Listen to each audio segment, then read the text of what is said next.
में करो जिक्रे हुसैन कूचो बाजार में करो इंसानियत पे फर्ज है तशहीरे करबला। इंसानियत पर फर्ज है तशहीरे करबला। अब बहने दो गर्म रेत पे असगर का खून हुसैन। बहने दो गर्म रेत पे असगर का खून हुसैन। इस खून से लिखी जाएगी तारीखे करबला। इस खून से लिखी जाएगी तारीखे करबला। अब बस एक निगाहे नाज के उठने की देर है। बस एक निगाहे नाज के उठने की देर है। दम भर में हूर बनाती है तासीरे करबला। दम भर में हूर बनाती है तासीरे करबला। एक बार और झुककर आप लोग दुरूद शरीफ पढ़ लें। मुकद्दस की आयत मुकद्दसा को समझिए। और अब फरमाता है इन्ना इद्दतश्शुहूरि इंदल्लाह, बेशक महीनों की तादाद अल्लाह के नजदीक। इन्ना बेशक इद्दतश्शुहूर महीनों की तादाद इंदल्लाह अल्लाह के नजदीक। इसना अशरा शहर 12। कुरान है मुसलमानों, हमारे कुरान में क्या नहीं है। मैं भी परेशान था, ये 12 महीने कहां से। मगर जब कुरान की आयत मुकद्दसा पे मेरी नजर पड़ी तो बात साफ हो गई। रब का फरमान है तिबियानन लिकुल्लि शै, कुरान में हर शय का वाज़ेह बयान है। यह और बात है कि हम वहां पहुंच नहीं पाए। ये आयत सामने आई इन्ना इद्दतश्शुहूरि इंदल्लाहि इसना अशरा शहरन फी किताबिल्लाह, बेशक महीनों की तादाद अल्लाह के नजदीक 12 है अल्लाह की किताब लोहे महफूज के मुताबिक। ये कब से है 12 महीने? यौमा खलक़स समावाति वल अर्द, उसी दिन से है जिस दिन अल्लाह ताला ने जमीनों और आसमानों को पैदा किया था। उसी दिन से ये साल के 12 महीने चले आ रहे हैं। महीनों की तादाद ये 12 है। आगे देखिए रब क्या फरमाता है मिनहा अर्बातुन हुरुमुन, उसके अंदर 4 महीने हुर्मत वाले हैं। साल के तो ये 12 महीने हैं, मगर उन 12 महीनों में 4 महीने हुर्मत वाले हैं।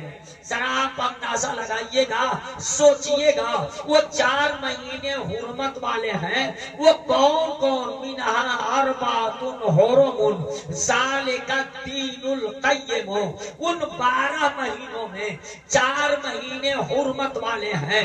मैं सोचने लगा वो 4 महीने हुर्मत वाले कौन हैं, तो मुफस्सिरीन ने फरमाया इस्लामी साल का सबसे पहला महीना ये मुहर्रमुल हराम जो है ये हुर्मत वाला महीना है।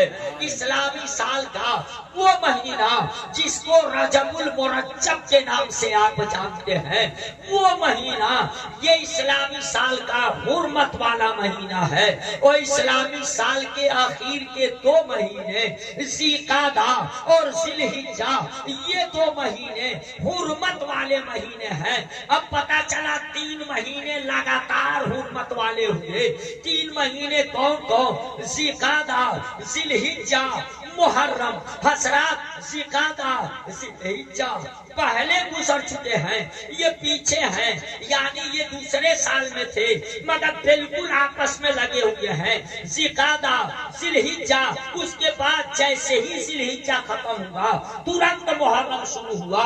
ये 3 महीना हुर्मत वाले तो लगातार हो गए और 1 महीना बीच में और रजबुल मुरज्जब है। ये तो समझ गए कि 4 महीने हुर्मत वाले हैं, मगर हुर्मत वाले महीने महीने का मतलब क्या होता है वो भी आप समझ लीजिए और अपनी मुकद्दर पे नाश कीजिए। मुसलमानों मुफस्सिरीन फरमाते हैं हुर्मत वाले महीने का मतलब यह है कि हुर्मत वाले महीने में अगर कोई बंदा कोई नेक काम करता है तो और महीनों के मुकाबले में सवाब डबल कर दिया जाता है, 2 गुना उसका अजर सवाब मिलता है।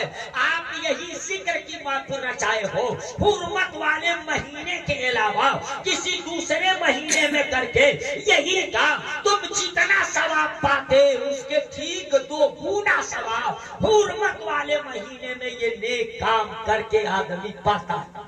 सुभान अल्लाह, अल्लाह अकबर, या रसूल अल्लाह, जिंदाबाद, अल्लाह अकबर, या रसूल अल्लाह। तो ये हुर्मत वाला महीना जिसमें सवाब डबल होता है, तो सबको याद रहना चाहिए कि कौन कौन महीने हुर्मत वाले। तारीख नहीं याद रहती है मगर पता लगाते रहते हैं। क्यों पता लगाते रहते हैं? 10 रुपए में 20 रुपए का सामान मिल जाता, फ्री में मिल जाता। तो जब 10 में 20 का सामान मिल रहा, चावल आटा, तो लोग पता लगाते रहते हैं। मुसलमानों ये तुम कैसे भूल जा रहे हो? यहाँ आटा नहीं मिलेगा, गेहूं नहीं मिलेगा, चावल नहीं मिलेगा, गल्ला नहीं मिलेगा, शक्कर नहीं मिलेगा। यहाँ तो तेरी नेकियां डबल कर दी जाएगी, तेरा सवाब डबल कर दिया जाएगा, तेरे नेक काम का अजर सवाब और उसका बदला परवरदिगारे आलम डबल करके देगा, दूना करके देगा। ये महीने जब याद रहेंगे तभी न सोचोगे चलो ये हुर्मत का महीना है, इसमें कसरत से नेक काम करो। काम कम करोगे मजदूरी ज्यादा तुझको मिल जाएगी, सवाब ज्यादा तुझको मिल जाएगा। वही ये भी याद रखना, जहाँ सवाब डबल हो जाता है, अगर इस हुर्मत वाले महीने में किसी से गुनाह सरजद हो गया तो मुसलमानों उस गुनाह पर और महीने में जितनी सजा मिलनी चाहिए ये सजा भी इस महीने में डबल कर दी जाती है, डबल कर दी जाती है। अब इसका ये मतलब समझ में आ गया। तो जब जब हुर्मत का महीना पाओ वैसे तो सालों साल हमको नेक काम करना चाहिए, अब बुराइयों से बचना चाहिए, मगर हुर्मत वाले महीने में हमको कसरत से नेक काम करना चाहिए कि सवाबों का अंबार लग जाए।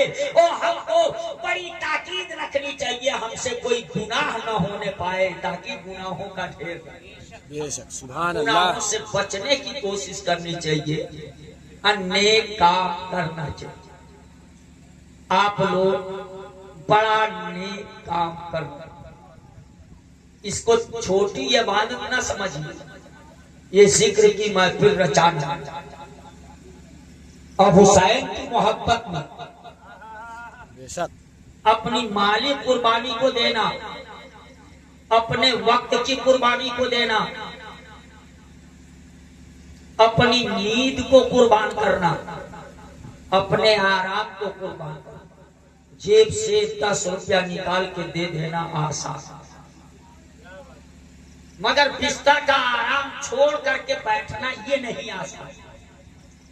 कितने लोग आपको मिलेंगे कि जरूरत पड़ेगी ना तो 1500 चंदा दे दें, मगर अपना वक्त नहीं दे पाए। ये बड़ा कठिन काम है, मगर वो लोग मुकद्दर वाले हैं जो अपनी माली कुर्बानी को दिए ही मोहब्बत रसूल की दलील, मोहब्बत हसनैन करीमैन की दलील पेश कर रहे हैं। बिस्तर का आराम छोड़ करके बैठे जिक्र हुसैन सुन रहे हैं। ये मोहब्बत, अब मोहब्बत हुसैन जानते हो क्या है? उसके लिए मैं सिर्फ और सिर्फ एक हदीस से पाक पेश करूंगा ताकि आप ये सहाबी रसूल, और सहाबी रसूल का मकाम इतना ऊंचा है कि वक्त का गौ से आसम हो, गैर सहाबी है तो एक आदना सहाबी के दर्जे को वो नहीं पहुंच सकता। मेरे आका ने फरमाया है, एक गैर सहाबी उहुद पहाड़ के बराबर सोना खैरात कर दे, सदका कर, और उसके मुकाबले में एक सहाबी एक मुट्ठी जौ सदका कर, तो क्या कीमत एक मुट्ठी जौ की है? आज के दौर में क्या कीमत एक पहाड़ के बराबर सोने की? पहाड़ के बराबर सोना तो दूर की बात। हमारे मुल्क के प्राइम मिनिस्टर कहते हैं सोना मत खरीदो। आज उसकी कीमतें आसमान छू रही, मगर सहाबा का मकाम समझ में आ रहा है। सोने की कीमत आसमान छू रही है, मगर आका ने फरमाया एक गैर सहाबी सोने का पहाड़ सदका करके वहां तक नहीं पहुंच सकता जहां तक कि एक सहाबी रसूल एक मुट्ठी जौ सदका करके पहुंचा। पता चला एक मुट्ठी जौ का मुकाबला सोने का पहाड़ नहीं कर सकता। सहाबी और गैर सहाबी में इतना बड़ा अंतर है, इतना बड़ा फर्क है। एक सहाबी रसूल है वो उसामा बिन ज़ैद रज़ियल्लाहु ताला अन्हु। अब आओ इतना ऊंचा जिसका मकाम है उसका बयान सुना जाए, अब फैसला किया जाए मोहब्बत हुसैन क्या चीज है मुसलमानों, और हुसैन से मोहब्बत करने वाला कैसे मुकद्दर का सिकंदर बन जाया करता है। आओ इस वाक़े से अंदाजा लगाओ। उसामा बिन ज़ैद कहते हैं एक रात मैं किसी ज़रूरत के तहत किसी दुनियादार के पास नहीं, महबूबे परवरदिगार के पास गया, यानी मुस्तफा जाने रहमत के पास गया, हुसैन के नाना के पास गया, हसनैन करीमैन के नाना के पास गया। कोई मसला पूछना होगा, कोई बात पूछनी होगी, किसी ज़रूरत से चले गए। सहाबी रसूल कहते हैं मैं रात को गया, यानी रात का अंधेरा था, मैं किसी जरूरत से रसूल पाक तक पहुंचा। तो कहते हैं कि जब मैं पहुंचा तो आका अंदर थे काशाने नबूवत। मैं जब गया तो आका अंदर से बाहर, मगर जब आए तो आने की पोजीशन ये थी कि मदीने के ताजदार चादरे रहमत ओढ़े हुए, चादर ओढ़े हुए थे, मगर चादर के अंदर कुछ हरकत हो रही है।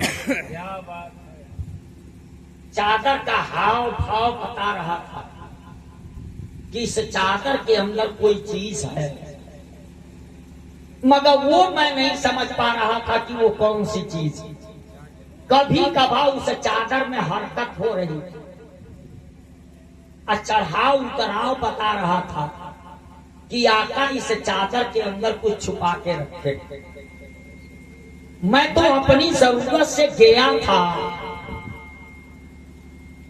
मगर जब उस पे नजर पड़ गई तो मैं परेशान हो गया। वो कौन सी इतनी प्यारी चीज है जिसको मदीने के ताजदार अपने सीने से चिपका के रखे हैं, अपने दिल की धड़कनों से लगा के रखे हैं, अपनी आंखों से मोहब्बत में बैठा के रखे हैं, चादरे रहमत में छुपा के रखे हैं। आखिर वो इतनी प्यारी चीज कौन सी है? वो कहते हैं मैं दिमाग दौड़ाने लगा, उसको जानने की हर मुमकिन कोशिश करने लगा कि मैं जान लूं कि वो चादरे रहमत में कौन सी चीज है जिसको आका इतना प्यार से छुपा करके रखे हैं।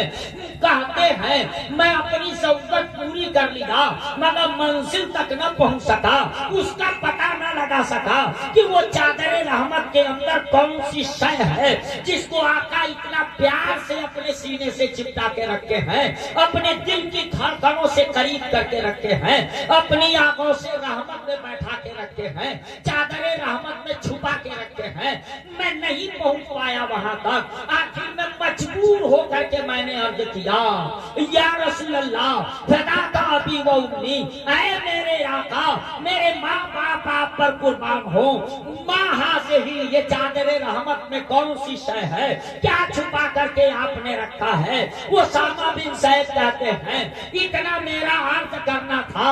मदीने के ताजदार ने अपने हाथों को यूं कर दिया। मुसलमानों, यूं करने का मतलब समझ लीजिए, जब मैं अपने हाथों को यूं किया तो यूं करने की वजह क्या थी?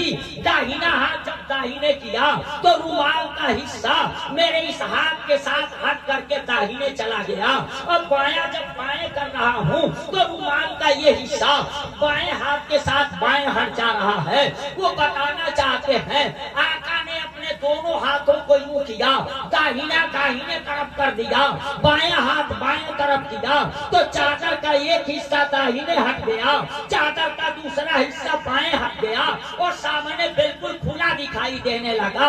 अब तब आका ने फरमाया, वो सामा तुम पूछ रहे हो कि मैं क्या छुपा के रखा हूँ, लो अब तो खुल गया ना, चादर को हटा दिया ना, अब छुपाया नहीं न हूँ। अपने सर की आंखों से देख लो कि मैं क्या छुपा करके रखा हूँ, अपनी आंखों से देख लो मैं क्या छुपा के रखा हूँ। वो सामा बिन सैद कहते हैं, बस चादर का हटना था, मैं हैरत के समंदर में डूब गया।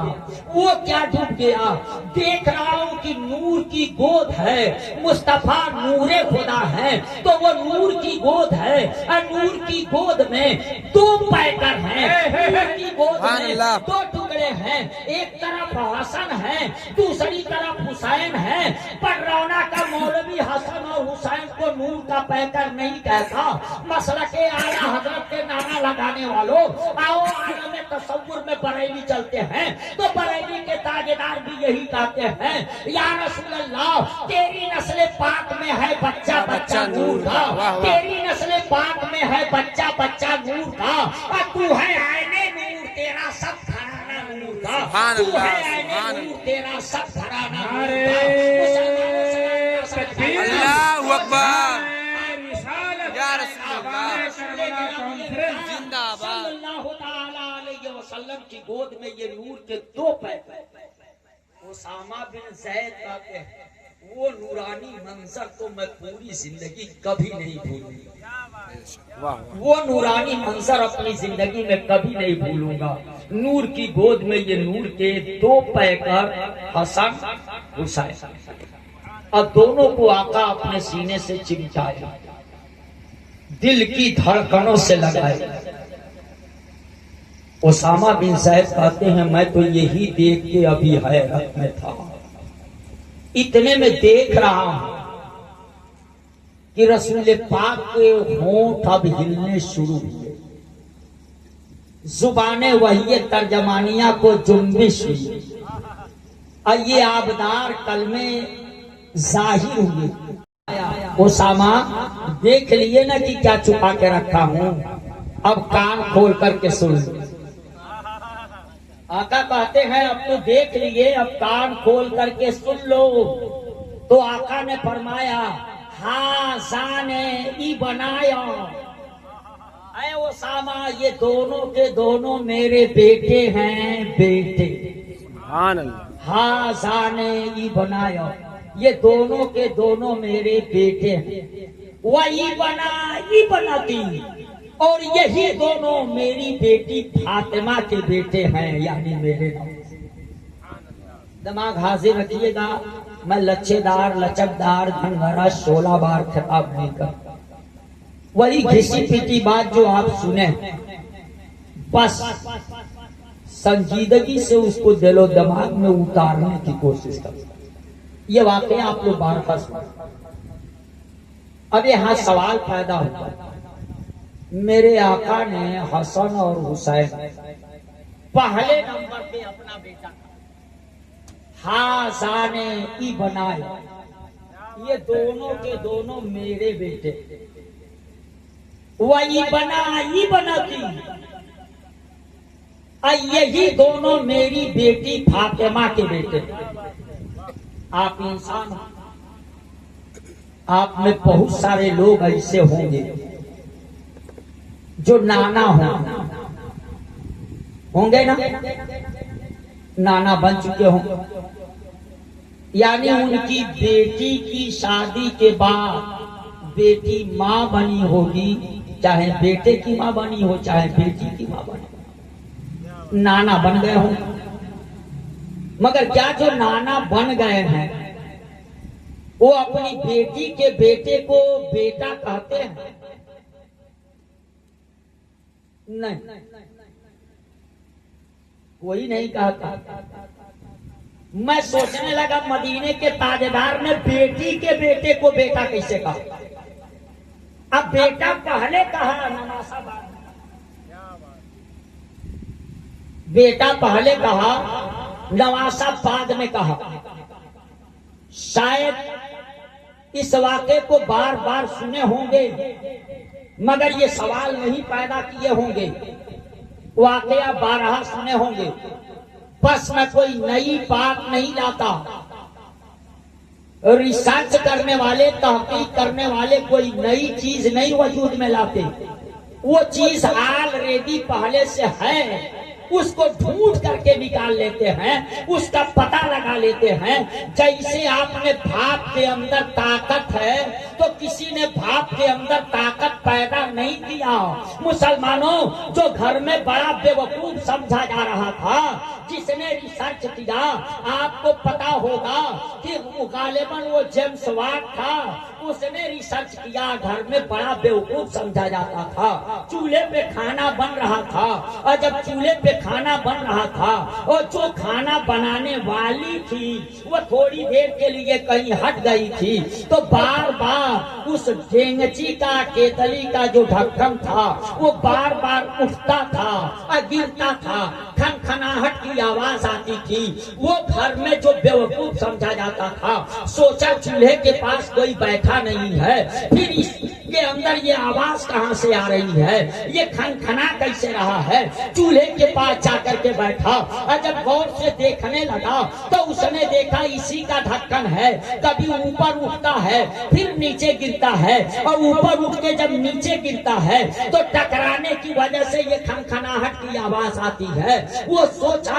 यार ये उठा कैसे, ये जो उठता है तो ये भाप इससे निकलता है, लग रहा है उस भाप के अंदर ताकत है, वही ताकत इसको हटा रही है, इसको उठा रही है। कोयले का एक टुकड़ा उठा करके ढक्कन के ऊपर रख करके अब आसमाने लगा, आया इसके अंदर कितनी ताकत है। ढक्कन हल्का है इसलिए उठ जा रहा है। लो एक पत्थर का टुकड़ा, एक कोयले का टुकड़ा ऊपर रख दो, दबाव पड़ेगा तो हो सकता है ये न उठा पाए, इसकी ताकत का पता चल जाएगा। मगर जब गैस उसके अंदर बना है, भाप उसमें बना है और वो निकल नहीं पाया तो अपने निकलने का रास्ता ढूंढते ढूंढते प्रेशर मारा उसने, कोयला नीचे गिर गया, ढक्कन ऊपर उठ गया। जैसे आज कुकर में खाना बनता है तरक्की के जमाने में, और कुकर में जब भाप ज्यादा बन जाता है तो एक बैग वो प्रेशर मारता है, दबाव मारता है और उस दबाव से वो लोहे के नट होते हैं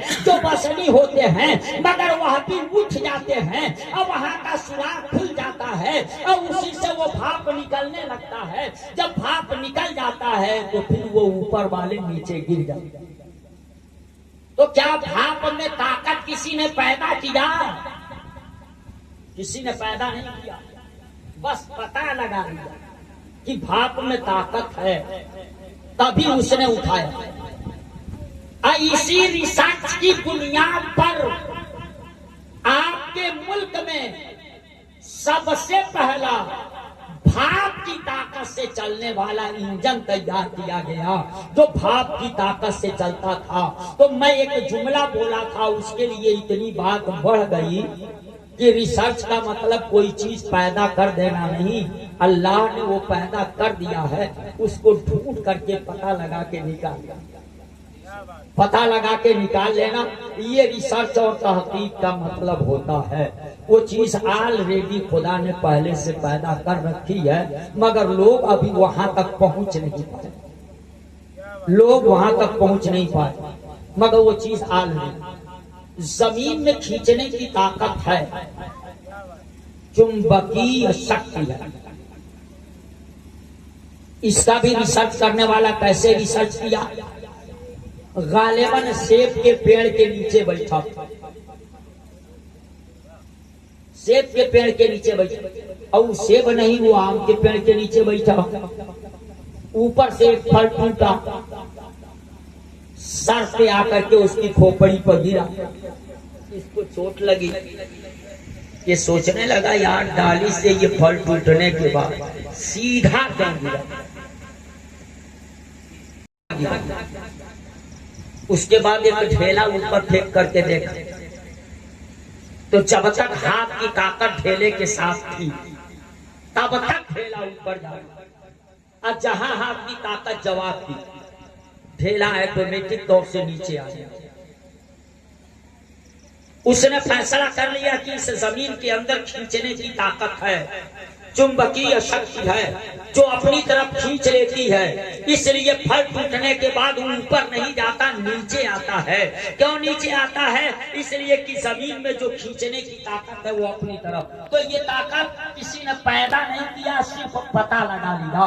पता चला रिसर्च और तहकीक का मतलब कोई चीज पैदा कर देना नहीं, खुदा ने पैदा करके रखा है, उसका पता लगा लेना, उसको ढूंढ करके निकाल लेना, ये रिसर्च है, इसी का नाम तहकीक है। और इंसान इसीलिए बड़ा है कि इंसान को खुदा ने रिसर्च की सलाहियत दी है, तहकीक की सलाहियत दी है, और जिसको खुदा जो सलाहियत दिया है वो सलाहियत का इस्तेमाल करेगा तो बड़ा बन जाएगा, और अपनी सलाहियत का इस्तेमाल नहीं करेगा तो वो बड़ा होकर के भी छोटा हो जाएगा, अपना वजूद नहीं बचा पाएगा।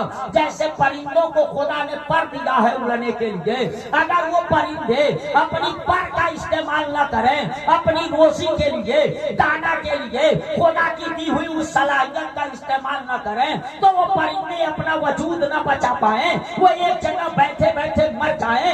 अगर परिंदे खुदा की दी हुई सलाहियत का इस्तेमाल न करें तो वो वजूद न बचा पाए। मुसलमान तू खुदा की दी हुई सलाहियत का इस्तेमाल नहीं करेगा तो तू अपनी इज्जत कैसे बचा पाएगा, अपना वकार कैसे बचा पाएगा, अपनी आबरू कैसे बचा पाएगा, अपनी खानकाह कैसे बचा पाएगा, अपनी दरसगाह कैसे बचा पाएगा, अपने मदरसों को कैसे बचा पाएगा? कुछ नहीं बचा पाएगा। और आज करोड़ों करोड़ की तादाद में हो गया, मगर न इज्जत बचा पा रहा है, न वकार बचा पा रहा है, न आबरू बचा पा रहा है। उसकी वजह यही है, जो कौमें खुदा की दी हुई सलाहियत का इस्तेमाल कर रही है, वो जमीन छोड़ करके चांद के ऊपर महल बनाने की तैयारी कर रही है, और हमारी कौम खुदा की दी हुई सलाहियत का इस्तेमाल नहीं कर रही है, तो ये चांद पे महल क्या बनाएगा? अपनी इज्जत नहीं बचा पा रहा है, अपनी आबरू नहीं बचा पा रहा है। इसलिए अपनी कमी को महसूस करो कि हमारे अंदर कमी। हसरा बात कहां से गई थी? ओसामा बिन सैद कहते, आका ने कहा हाज़ाने ई बना दो, ये दोनों के दोनों मेरे बेटे हैं। बेटे वो याद रखिएगा कि मैं कहां से छोड़ा, ये दोनों मेरे बेटे। मैं सवाल पैदा किया था, आप अपनी बेटी के बेटे को बेटा नहीं कहते, नाती कहते, नवासा कहते, और रसूल पाक बेटी के बेटे को बेटा कैसे कहे? ये मैंने सवाल पैदा किया, और उसके बाद इसका जवाब ढूंढने लगा। कोई वजह जरूर होगी जहां तक अभी मैं पहुंच नहीं पाया कि आका ने क्यों बेटी के बेटे को बेटा कहा है। बड़ा गौर किया तो बड़ा गौर करते करते पहुंचा, इमाम तिबरानी ने एक हदीस बयान की। इमाम तिबरानी ने एक हदीस बयान की, वो हदीस पाक भी सुनिए। इमाम तिबरानी बयान करते हैं कि रसूल पाक ने फरमाया, इन्नल्लाह अज़्ज़ा व जल्ल जअला ज़ुर्रियता कुल्ले नबिय्यिन फी सुल्ब। वो कहते हैं कि रसूल पाक ने फरमाया कि अल्लाह ताला ने हर नबी की औलाद को उसकी पीठ में रखा। हमारी औलाद हमारी पीठ में, आपकी औलाद आपकी पीठ में। तो आका फरमाते हैं, इन्नल्लाह अज़्ज़ा व जल्ल जअला ज़ुर्रियता, रखा बनाया हर नबी की औलाद को फी सुल्ब ही उस नबी की पीठ व इन्नल्लाह ताला जाना सुर्रियती फी सुल्ब अली इब्ने अबी तालिब, और मेरी औलाद को रब्बे कायनात ने मेरी पुश्त में नहीं अली मुर्तजा की पुश्त में रखा। सारे नबियों की औलाद को उन नबियों की पीठ में रखा, अब मेरी औलाद को रब्बे कायनात ने अली मुर्तजा की पीठ में रखा। सवानहे करबला कॉन्फ्रेंस करने वालों, लगता है इस करबला की तैयारी इस दुनिया में हुसैन के आने से पहले से की जा रही है, और रब्बे कायनात इसका इंतजाम पहले से फरमा रहा है। और रसूल पाक कहते हैं मेरी औलाद को रब्बे कायनात ने अली मुर्तजा की पीठ में रखा। अब इससे पता चल गया अली मुर्तजा का मकाम क्या है अल्लाह रब्बुल इज्जत के नजदीक, कि अपने महबूब की औलाद को रखने के लिए मुसलमानों रब्बे कायनात ने किसी और का इंतखाब नहीं किया था, किसी और को नहीं चुना था। अपने महबूब की औलाद को रखने के लिए परवरदिगारे आलम ने अली मुर्तजा को चुना था। अली मुर्तजा की पुश्त में औलादे रसूल को, औलादे रसूल को रखा अली मुर्तजा की पुश्त में। अब हदीस पाक से ये पता चल गया नबी की औलाद अली की पीठ में। तो ये बताइए आपके नबी ये उस्तादुस शोरा महबूब शबनम साहब 500 की नोट इन्होंने मेरे जेब के अंदर फॉर एग्जाम्पल उतरने के बाद अब हमारी जेब से वो 500 की नोट ढूंढने न लगे कि ये रखे हैं तो इसको दे दीजिए। मैं समझने के लिए कह रहा हूं 500 की इनकी नोट है, इन्होंने 500 की नोट हमारी जेब में रख दी। तो ये जानते हैं कि मौलाना की जेब में, पडरौना वाले इस मौलवी की जेब में 500 की नोट जो है वो मेरी, वो 500 रुपया मेरा। हमको भी पता है कि मेरे जेब में ये 500 की नोट रखते हैं, मगर आप लोगों को नहीं मालूम। जब मैं जेब से निकालूंगा आएगी, आप देखेंगे तो आप क्या कहेंगे ये रुपया किसका है? क्या कहेंगे? मेरी जेब से निकलते देखेंगे, मैं निकाल रहा हूं तो आप क्या कहेंगे? वो रुपया मेरा, वो रुपया मेरा। मगर उसी वक्त आपके नतीज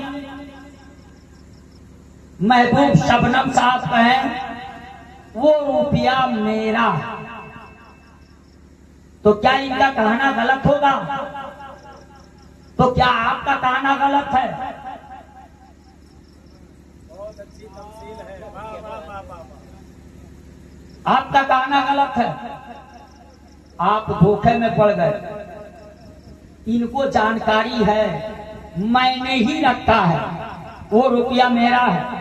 इनको कहने का हक है कि वो रुपया मेरा है। आपने जो कहा वो गलत नहीं कहा, मगर आपने देखा है जेब मौलवी की है, पडरौना के मौलवी की है, इसके जेब से वो पैसा निकला है, इसकी बुनियाद पे आपने कहा, मगर आपको हकीकत का पता नहीं था कि ये 500 की नोट इसके जेब में उन्हीं की है, इसलिए वो कह सकते हैं कि ये नोट मेरी है। मुसलमानों, इसलिए पूरी दुनिया में किसी को पता हो या ना पता हो, मगर रसूल पाक अली की पीठ में मेरी औलाद है। मुसलमानों, और आपको एक बात जहन साफ करने के लिए बता दूं, और रसूल पाक की और भी बेटियां थी। मुसलमानों, सिर्फ अली मुर्तजा दामादे पैगंबर नहीं है, उस्मान गनी भी दामादे पैगंबर हैं, पैगंबर के दामाद हैं। और उस्मान गनी की निगाह में और रसूल पाक की दोनों बेटियां गई हैं, खातूने जन्नत के अलावा। और रसूल पाक की किसी बेटी के बेटे को रसूल पाक ने अपना बेटा नहीं कहा है। क्यों? इसलिए कि किसी इनके और दामाद की पीठ में इनकी औलाद नहीं है। सिर्फ और सिर्फ दामादे पैगंबर जो अली मुर्तजा है उन्हीं की पीठ में रसूल की औलाद। नारे तकबीर, नारे रिसालत, मसलक आला हजरत, सवाने करबला कॉन्फ्रेंस, मकामे शेरे खुदा। हसरात, सोचो, गौर करो, इसकी बुनियाद पर रसूल पाक ने हसनैन करीमैन को अपना बेटा था। तो रसूल पाक के फरमान से तो पता चला यह औलादे रसूल हुए। अब आओ अली मुर्तजा से पूछते, आओ अली मुर्तजा से पूछते हसन और हुसैन के बारे में। तो अली मुर्तजा क्या फरमाते हैं? अल हसन अशबह रसूलल्लाह सल्लल्लाहु ताला अलैहि वसल्लम मा बैन सदरे इला रासे। अली मुर्तजा कहते हैं बड़ा बेटा हसन जो है वो सीना से लेके सर तक पैगंबर के बहुत मुसाबे है। मुसाबे का मतलब क्या? दो आदमी बिल्कुल हम शक्ल हों कि देखने वालों को धोखा लग जाए। मैं जैद को देखा कि बकर को देखा चौराहे पर, जैद को देखे और कहे बकर को देखा हूँ, अब बकर को देखे तो कहे जैद को देखा। बिल्कुल शक्ल मिलती जुलती है, बिल्कुल एक जैसे, रंग भी है, ढंग भी है, बाडी भी है, कद भी है, दाढ़ी भी है, बनावट भी है, नक्शा भी है। वो उसी को मुसाबहत कहते हैं। अली मुर्तजा कहते हैं अल हसन अशबह रसूलल्लाह सल्लल्लाहु अलैहि वसल्लम, मेरा बेटा हसन जो है वो सीना से लेके सर तक बिल्कुल पैगंबर के मुसाबे है। वल हुसैन अशबह नबी सल्लल्लाहु अलैहि वसल्लम मा काना असफल मिन जालिक, और मेरा दूसरा बेटा जो हुसैन है वो सीना से लेकर के पैर तक पैगंबर के मुसाबे है। पता चला ये दो हुए मुसलमानों। अब ये ना समझना कि सिर्फ बनरौना का मौलवी कहता है।